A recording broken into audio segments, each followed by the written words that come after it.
You're right, mate. How are we getting on? Yeah, all good. You?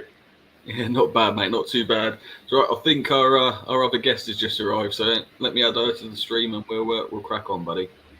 Cool, cool. Hello. Hey. Oh. What have I done? Oh. that's not a good start. Oh, what's it doing? Sorry, there we go. Sorry, double tap the button by accident. How are we doing, Chloe? You right? Yeah, I'm good, thank you. Sorry, I'm a bit late. It's all right. It's no worries. We started a little bit later anyway, so it's literally just been on for about a minute now, so that's nothing to worry about. But yeah, thought we'd kick off obviously talking about last weekend's games. So if we start with the Newcastle game first, and then we can move on to the Man United Brighton game, which I'm sure you're eager to talk about. But so Newcastle got a nice result against Forest, obviously 2-0 win, and looked pretty comfortable, to be honest, in that game. Very comfortable. Do you reckon? It's about time it started to happen. 14 games without a win last season. One game took this season. Just one game. Finally, the sleeping giants finally awoken. We've got a much better manager. We got owners that actually care. We got players that can actually play now. They're not having one day training and then 6 days rest, unlike a certain cabbage that we all know. But it's just pleasing to finally have those happy times again return. Oh God, yeah, no, I'm with you there, mate. It's refreshing to see us play some attacking football for once as well. I mean, Bruno, I thought last season he was great, but I think he's going to have another really good season for us. The kid just looks amazing. I mean, he bossed that midfield. Him and Jolinton looked phenomenal again for us. Willock looked good. To a point, Miggy looked pretty decent out on that right wing, but obviously the end product isn't always there, and decision making with him and Allen as well was a bit, it's a bit janky. But I reckon a couple more additions this transfer window, we could be well on our way to being a solid top 8 team. But we've definitely got some competition from some other clubs at the minute, and we'll get to that in a second. But what do you think of Forest? I mean, they weren't particularly impressive on their return to the Premiership. I think I see the stats that showed that Lingard could not successfully make anything. He made no successful passes, no successful shots, no successful challenges. He was an absolute horror show on his debut, and well, all I just done was sat back and laughed at it. For me, he's clearly gone there for the money, and everyone's going to rely on him so much. He's going to be walking into that team week in, week out, and everybody's going to expect him to perform. And I just think it was the wrong choice for him. Not that I would have had him at Newcastle. Yeah, I mean, the one thing that I'll say about Forest is they've signed a lot of players, and it's going to take time for them to get, to gel and to get that chemistry that they need to play well together. So I'm not sure I'd class this game as to what we're going to expect from them all season, but it wasn't a great start. I mean, did you catch the game at all, Chloe? No, I didn't actually. That's all right. Did you catch match of the day at all? Yeah. Yeah, you guys look good as per Forest. I know you said they obviously need time to gel because I think they've made quite a few signings, but I thought that was sort of what pre-season's for. And if they take too long, then it'll just be too late. So hopefully, because I don't mind Forest, my best mate's a Forest fan, so hopefully it doesn't take too long for them. Because otherwise they could really be in trouble, I think. Well, this is it. Yeah, I mean, like we said, there is a lot of players that need to fit together. And I know last season, a lot of the players they had in and around their first team squad were loans or, had contracts expiring. And it's difficult for a team in that position to obviously get promoted, spend the money they've spent, and then fit everyone in that sort of quick space of time from signing to training to not really even playing any pre-season games. I mean, I don't think Lingard, did he get a single pre-season game for them, or was he just thrown straight in? I Yeah, have no idea. yeah, that's it.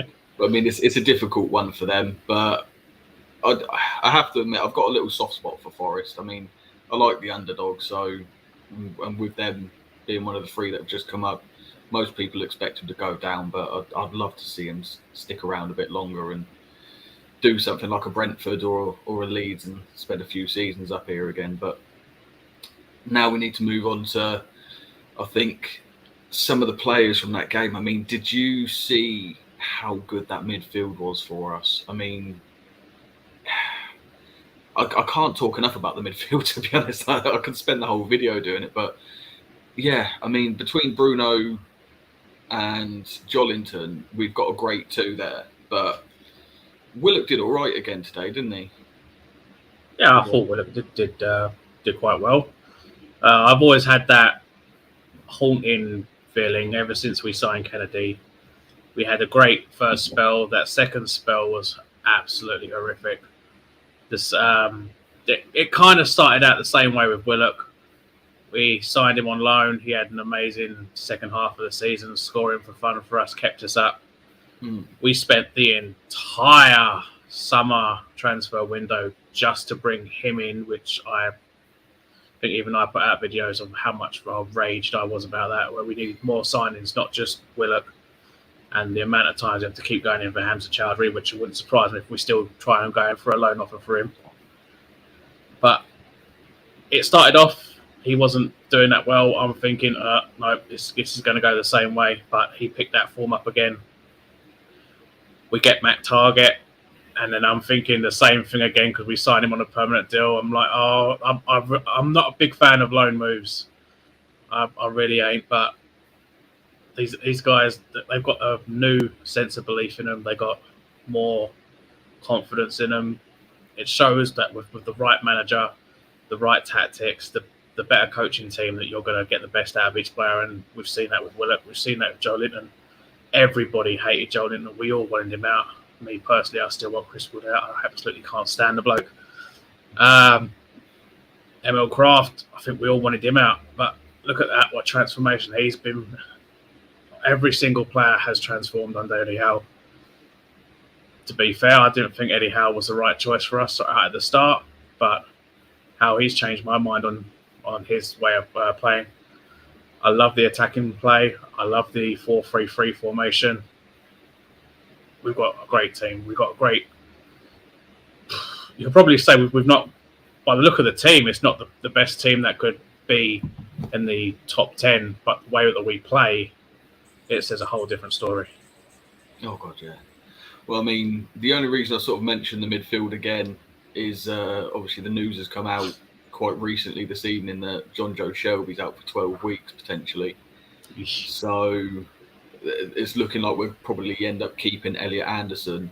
And the rumours of James Maddison, of another bid going in for him, potentially as a replacement for Shelby. I'm not going to comment on rumours at the moment, but yeah, so we'll need Willock to essentially keep performing the way he did in that game and working hard and grafting, and yeah, hopefully he can position himself well for the rest of the period that Shelby's out of contention, and well, just help the team push on and get more results. But you know, I mean, he did really well in the game, and I was looking at some of the stats from the weekend. I've got them here, and everyone outside of the top six, we had 59 team touches in the opposition penalty area this weekend, and the next nearest was Palace with 31. So it goes to show how the mentality is completely switched around from how defensive we were under Rafa and Steve Bruce to how things are with Howe. And yeah, I think that's going to be something that obviously this weekend against Brighton, Graham Potter will know what he's got to do, and obviously you guys will know what you need to do to sort of prevent that. But I'm going to get onto your weekend's game, Chloe. A good win against Man United at Old Trafford. How are you feeling? Yeah. Oh, I'm absolutely buzzing. That's the first time in history we've actually won at Old Trafford. So it was really cool to be a part of that. And yeah, we just played so well from the go. You know, we've got quite a good midfield. Moises Caicedo, he's a youngster. He's just oozes pure class. Every time he has the ball, you're like, yes.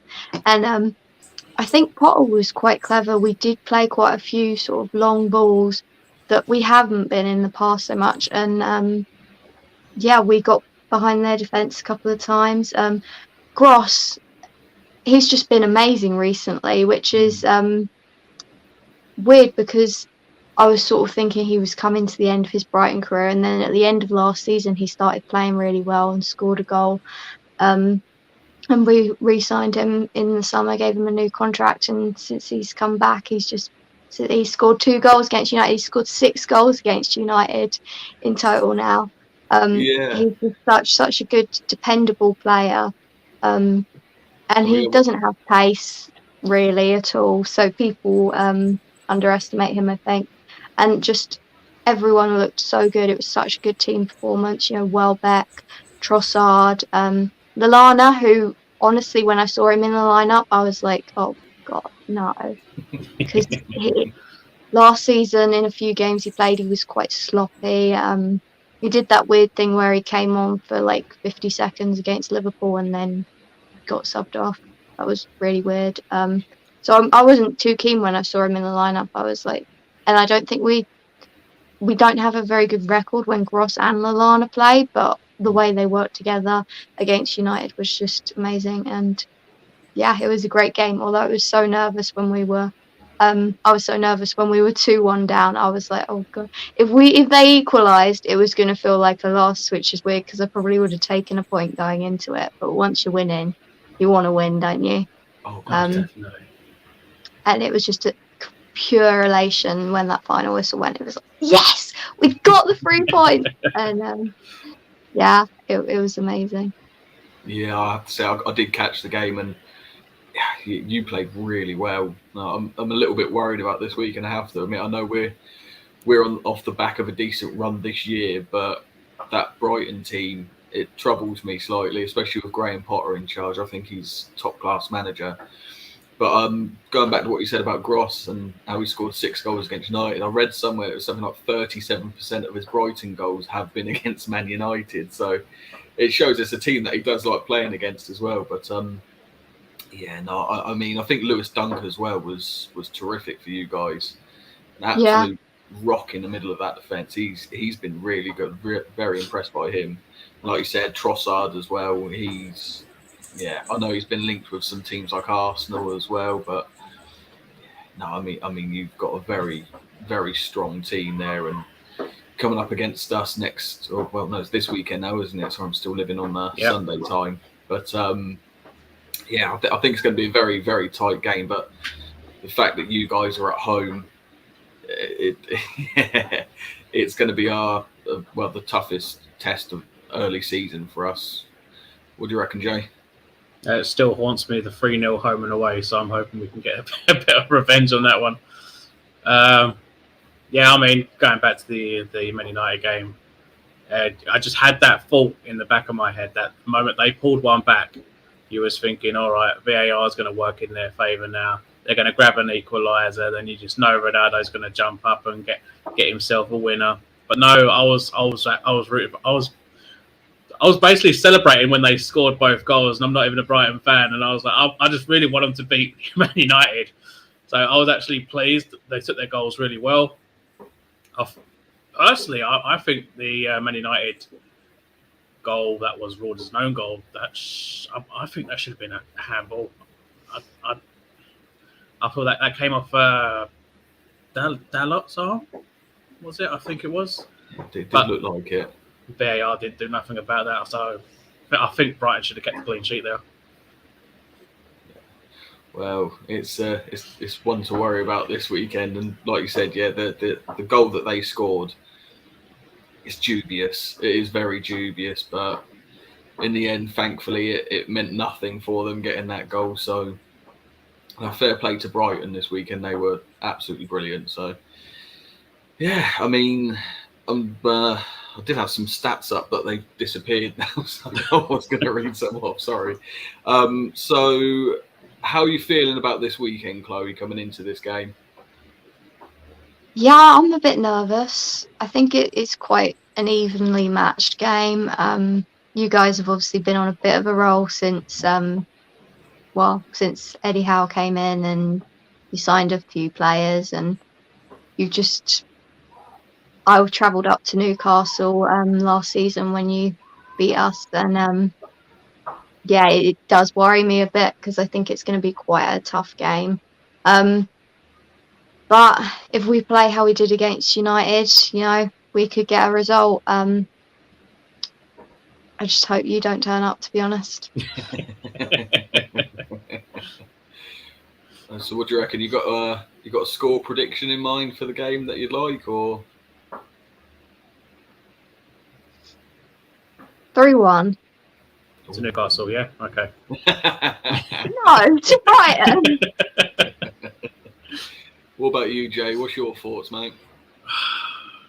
I think we can get a win, but it's going to be very difficult. Like I said, though, that 3-0 home and away was something that keeps haunting me. The fact that we go there and Tariq Lamptey he's just that play you need to watch. Trossard, I think, is an amazing player. He's one I would definitely keep an eye on. They don't have Basuma no more, but the way they played against United, they just like they're not even bothered about missing him. They don't have Ashworth. I don't know where he went. They do have a very good squad. They have a lot of strength. They have a lot of power. They know how to play. They know how to attack. It is going to be tough. I do feel we might edge it, but again, we are away. We've not had the best of times when we come down this end. I would go for a 2-1 slight win, but I'll probably want to say maybe a 1-1 draw. Yeah, no, I think with the result, I'd agree with you. I think 1-1 would probably be a good result for us going down to Brighton and getting that result. I mean, you guys are so well drilled. Like I said about Graham Potter, he's a phenomenal manager. I think he should be next in line for the England job, but you'll probably disagree with that. You probably want to keep him. Yeah. But no, yeah, the guy is phenomenal. What he's done with that club since he's come in, he's done phenomenal things there. And like you were saying earlier, Caicedo in that midfield, he looks a real player. And he worries me a bit. Him, Trossard, that those two players, I think, are going to potentially cause a lot of problems for us. I mean, if Big Joe Jolinton isn't on his game this weekend, and it's going to be difficult, very, very difficult, which is why I think 1-1 is probably a fair outcome. But I mean, it did take a centre back to break the duck for us on Saturday against Forest. So that's the only thing I can see us struggling with is output for goals. We've got Callum Wilson, obviously, but St. Maximin and Miggy Almiron aren't exactly, how do I put it, the best decision makers. They don't make the pass when they should make the pass. So it could be difficult for us to find space in that box, especially with players like Lewis Dunk on the pitch. So, yeah, I reckon 1-1 would be a fair outcome. But so what are your thoughts on the season ahead for you guys, Chloe? Where do you see yourselves finishing up? I think we'll finish somewhere between 8th and 14th. And I think I would be happy with that, just sort of solidifying being sort of mid-table, not in a relegation battle. I don't think we're going to push on for Europe as much as I would love that. I think realistically, just establishing ourselves as a good Premier League side would make me very happy. Oh, definitely. And I can see us doing that. I can't see any reason. Although I would like to sign a left wing back. because obviously we sold Cucurella to Chelsea. And maybe a Basuma replacement, but I'm not too sure if we really need that or if we've just got enough depth in our squad already that we're okay without him. No, that's fair enough. I mean, to be fair, you have made quite a bit of money off of a couple of players this season, haven't you? Selling Basuma and Cucurella. So you've got the money in the bank to get those decent replacements in. And, you know, Brighton's always been a team I've had a bit of a soft spot for. So it'd be nice to, again, see you guys push on and potentially challenge teams like West Ham, Man United, Newcastle for. I'm not saying that we're going to get Europe, but I'd love for us to challenge for it, just like you guys. What about yourself, Jay? What do you see for Brighton this season? Well, my prediction table, I've gone for an 11th place finish for Brighton. I think they're going to do well. Potter, yeah, he's a great manager. He knows his spells and everything. I've got us finishing 9th, but I can't see Brighton falling down the league. I can see them only progressing. 11th place, I think, is a fair shot for them. If they can bring in a replacement for Basuma and Cucurella, then maybe you could see them break into that top 10. Depends on who they bring in. But yeah, 11th place for me. I think they're going to have a great season. Yeah, I reckon if you bring in those replacement players, it's top 10. I mean, I can't see many teams breaking you guys down. Sure, I keep saying it, but you're so well drilled, and you guys have got very good fitness on each of your players. Your medical staff and team and facilities have been well and truly overhauled. I mean, look at Danny Welbeck. The lad barely played a game before he came to Brighton, and second he arrived at you guys, he's performing again, which is incredible given his injury record. So yeah, I can see you guys really, really doing well this season, and well, fingers crossed that you do, because it'd just be nice to see somebody else, you know, pushing the top 6 and trying to break in there, really. So I'm probably going to cut this a bit short now because I've got family downstairs. I've got a few bits to get on with. But it's been lovely having you on, Chloe. So where can people find you? You can find me on Twitter at British Tea Hater and on Instagram as well. And I'm also on the Albion Obsessed podcast from time to time. So, yeah. Lovely. So what do you just not like tea? No. And when I was like 13, I thought it was hilarious that I was British, but I didn't like tea. So I made it my at, and now it's just kind of stuck. No, that's fair enough. Fair enough. What about you, Jay? Where can people find you if they want you, mate? Find me right there. Keeping it Toon YT. That's my YouTube channel. On the road to 300 subs. Take out the YT and put a nat in front of that. You'll have my Twitter handle. I think me and Chloe both follow each other on there anyway. And just go to any random video. Just not long put a new video up with a new logo and intros and outros. Just go in the description of any video. You'll find links to all my servers, Discord server, Facebook group, Twitter handle, everything. You find everything there. But yeah, quick question for Chloe. Dan Burn, what kind of reception do you think he's going to get? I think he'll probably get quite a good reception. I think people could understand him wanting to go. And yeah, we still have a lot of love for him, I think. So I could see him getting quite a good reception. Yeah, it would be nice to see Burn get a nice reception, to be fair. I mean, you can't help but love the bloke. He's so passionate about every game that he plays in. It's lovely to see. But no, yeah, it's been wonderful having you on, Chloe. I really appreciate you coming in, and hopefully on the reverse fixture we can get you back and have another chat, and hopefully a bit longer next time. But no, yeah. Anyway, I appreciate you both coming on, and Nice. Tune in next week, everyone, and I'll see you then. And thank you very much, guys. You take it easy. Have a good week. See you later. Later. Bye.